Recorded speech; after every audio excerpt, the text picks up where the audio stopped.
ದೇಶದ ಅತಿ ದೊಡ್ಡ ಬ್ಯಾಂಕ್ ಆದ ಭಾರತೀಯ ಸ್ಟೇಟ್ ಬ್ಯಾಂಕ್ ಇಂದು ನಗರದ ಲಾಲ್ಬಾಗ್ನಲ್ಲಿ ಎಸ್ಬಿಐ ವೆಲ್ತ್ ಹಬ್ಗೆ ಚಾಲನೆ ನೀಡಲಾಯಿತು ಎಂದು ಎಸ್ಬಿಐ ಅಧ್ಯಕ್ಷ ಶ್ರೀ ರಜನೀಶ್ ಕುಮಾರ್ ಅವರು ಹೇಳಿದರು.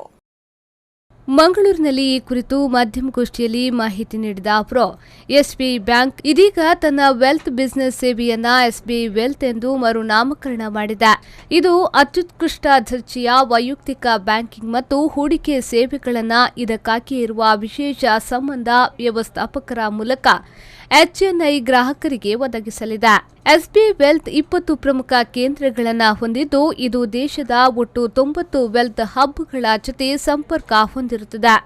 2020ರ ಒಳಗಾಗಿ ದೇಶದಾದ್ಯಂತ ಇಂಥ 50 ಎಸ್ಬಿಐ ವೆಲ್ತ್ ಸೆಂಟರ್ಗಳನ್ನು ಆರಂಭಿಸುವ ಮೂಲಕ ವೆಲ್ತ್ ಬಿಸಿನೆಸ್ನಲ್ಲಿ ತನ್ನ ಹೆಜ್ಜೆ ಗುರುತುಗಳನ್ನು ವಿಸ್ತರಿಸಲು ನಿರ್ಧರಿಸಿದೆ. ಎಸ್ಬಿಐ ಇದೀಗ 25,000 ಗ್ರಾಹಕರಿಗೆ ಈ ಸೇವೆ ಒದಗಿಸುತ್ತಿದ್ದು, ಮುಂದಿನ 2 ವರ್ಷಗಳಲ್ಲಿ ಈ ಗ್ರಾಹಕ ನೆಲೆಯನ್ನ 3 ಪಟ್ಟು ಹೆಚ್ಚಿಸಿ 1.25 ಲಕ್ಷಕ್ಕೆ ವಿಸ್ತರಿಸಲು ನಿರ್ಧರಿಸಲಾಗಿದೆ. ಒಟ್ಟು 1 ಲಕ್ಷ ಕೋಟಿ ರೂಪಾಯಿ ಸಂಪತ್ತನ್ನ ನಿರ್ವಹಿಸುವ ಗುರಿ ಹೊಂದಿದೆ ಎಂದರು.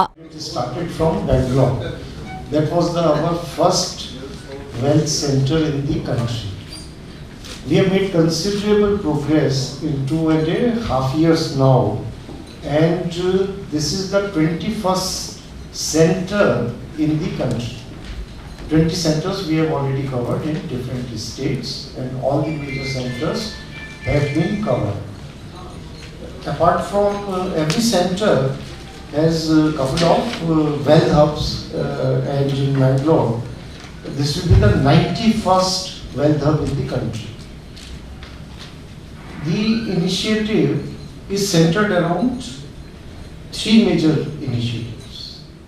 One is about ಮಾಧ್ಯಮಗೋಷ್ಠಿಯಲ್ಲಿ ಎಸ್ಬಿಐ ಬ್ಯಾಂಕಿನ ಇಜಿಎಂ ಅಭಿಜಿತ್ ಮಜಿಂದರ್, ಎಸ್ಬಿಐ ಬ್ಯಾಂಕಿನ ಜಿಎಂ ಗಿರಿಧರ್ ಕಿಣಿ ಇನ್ನಿತರ ಪ್ರಮುಖರು ಉಪಸ್ಥಿತರಿದ್ದರು.